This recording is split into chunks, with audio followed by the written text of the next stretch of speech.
Baruch everyone. Baruch making the minyan. Okay, Tov. We are in Siman Tetvav in Chelek Yoradeh of Shemes umagen Chelek Daled.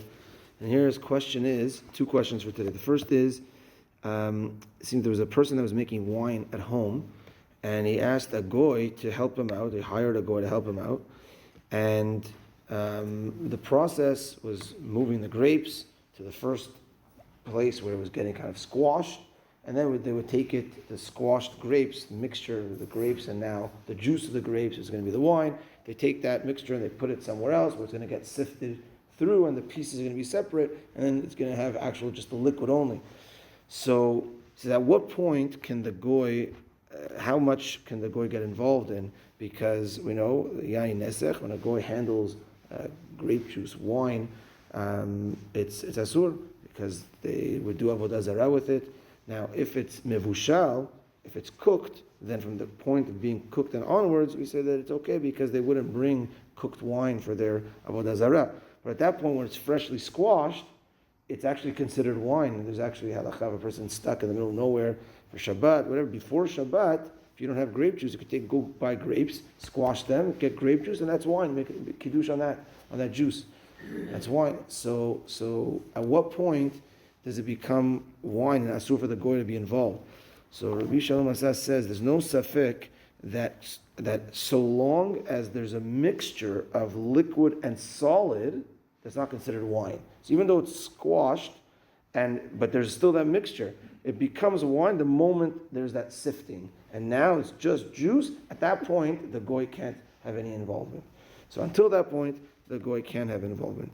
But he does say, stam in general, it is better to distance a goy from avodat hayayin because it could lead to problems. Because there's sometimes he might touch it, this and that. So he says it's always better to distance the goy.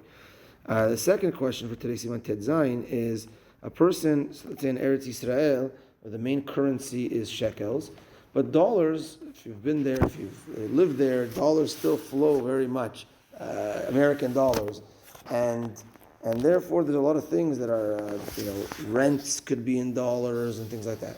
So let's say a person lends money in dollars, lends $1,000 to a friend. And now what happens is that, so when he lent $1,000, the $1,000 is, let's say, shekels 4, so it's 4,000 shekels. But he gave him in US dollars.